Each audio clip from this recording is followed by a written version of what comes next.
Alright everyone, on today's episode we're going to be messing with this Eliminator 250 I got off of Facebook Marketplace. Join me for the adventure.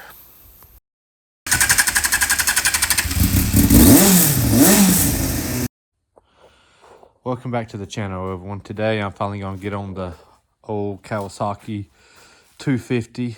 I think it's an Eliminator or something like that. Either which way, it's a cool little bike. But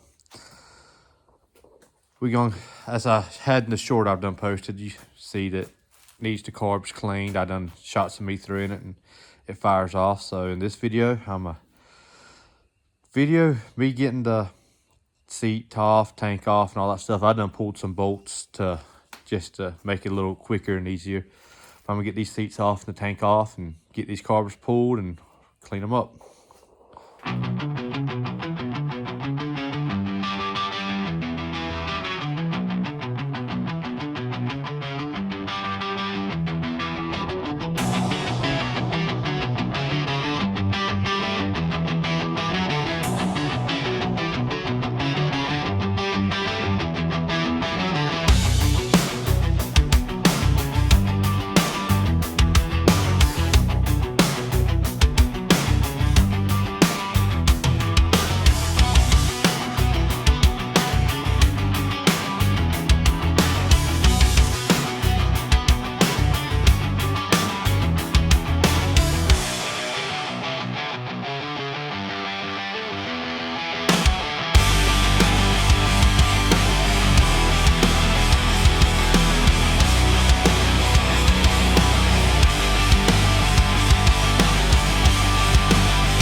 Fuck did you come? Oh. Right there.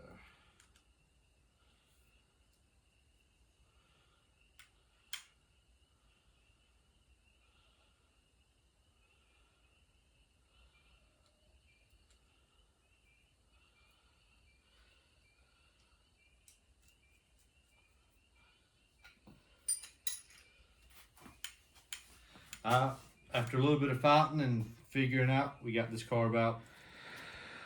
Alright folks, we're back. Got my toolbox cleaned off as a workbench. I went ahead and pulled some of the screws out. I hadn't took nothing off of it yet. I did notice that this one right here, it moves nice and free. That one there is stuck, so got one slider, at least it moves good. Yeah, okay, make sure everybody can see. That one's stuck, so that's definitely going to be an issue. But either which way, let's get to... Oh, that's stuck. There she goes. Alright, bowl number one, what we going to look like. Woo! Nasty. Yeah, no wonder this thing won't want to move no fuel. Good bit of rust in the tank. And it's definitely made its way down here. That's wonderful. I've been doing a little research. I think I have some ideas on what I'm going to do with the rust tank. Huh? This one ain't quite as bad. I bet this is the side that slides. It is. Big surprise there. Well, either or. Got two bowls to clean. I'll pull all these out. I'm not going to do a full rebuild on these. I'm going to do a quick and dirty rebuild. It's just gonna, I don't feel like desinking the carburetor, so I'm just gonna pull everything out, clean the jet, spray all the passages out, get all the gunk out of it, free both these. Well, I say free both these. Free this slide up so it moves as good as this one does, and see what it does.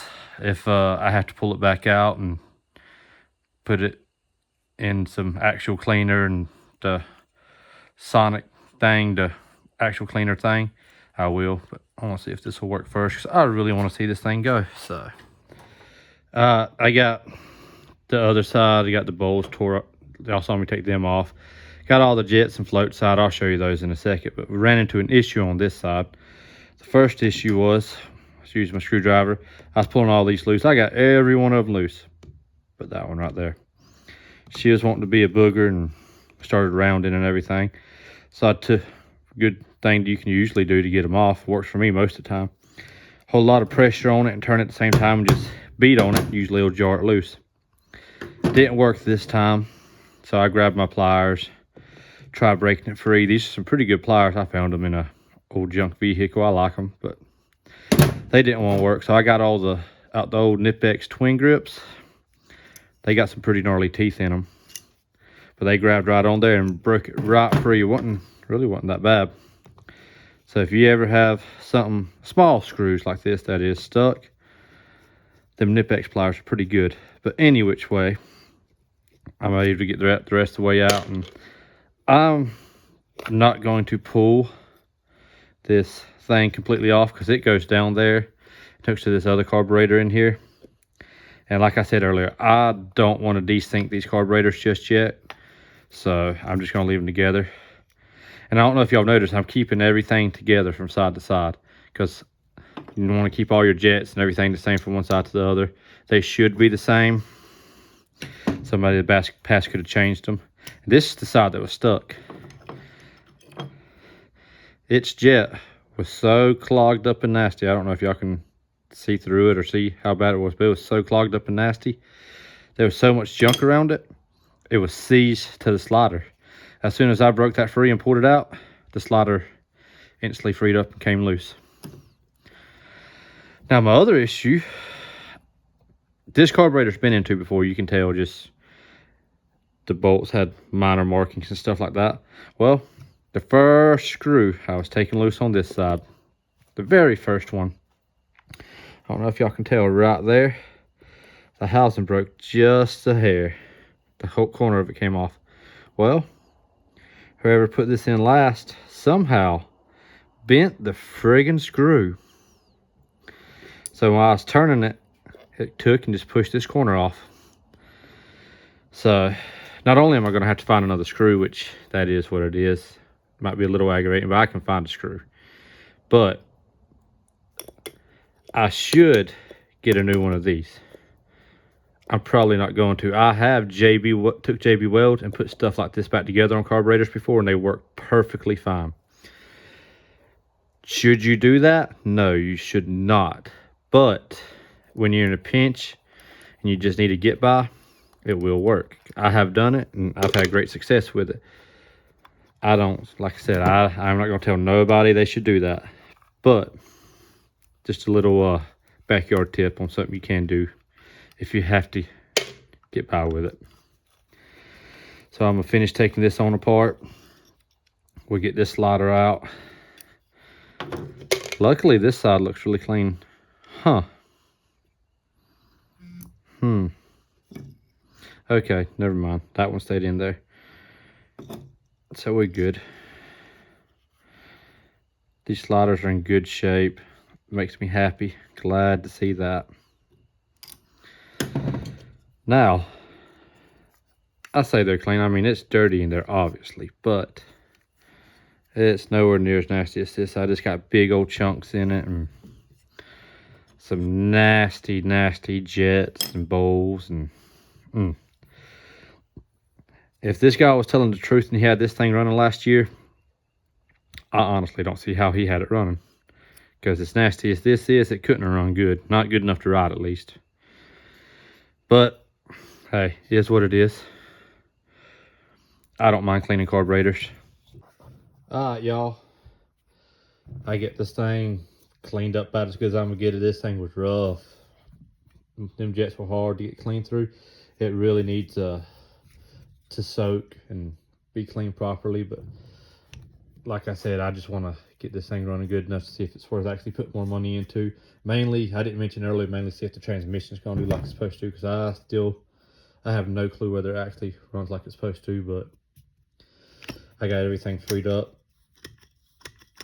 Well, that one's still not wanting to do right. I might have to take that back out. Oh, there it goes. But got it cleaned up. Let me set y'all back up on the tripod, and I'll get this thing put back in, and then I'll get the tanks and all that stuff put back on it, and we'll see if she'll fire up, see what she does.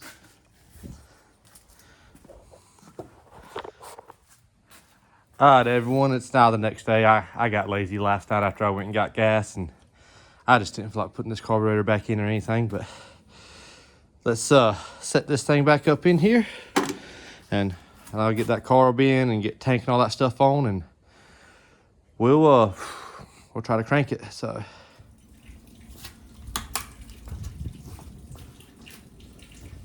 all right, everyone, I decided not to put the fuel tank on there. I just got some gas in the bottle. I'm gonna hook it up to the fuel line, try it this way. I figured it'd be easier not having to hook the whole fuel system and all that up. I can just do this. This should work just fine. Just gotta put some gas in her. See if she'll crank.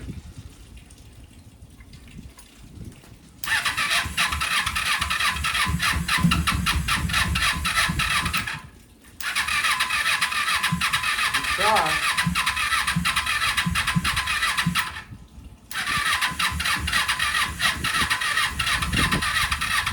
Oh, shit.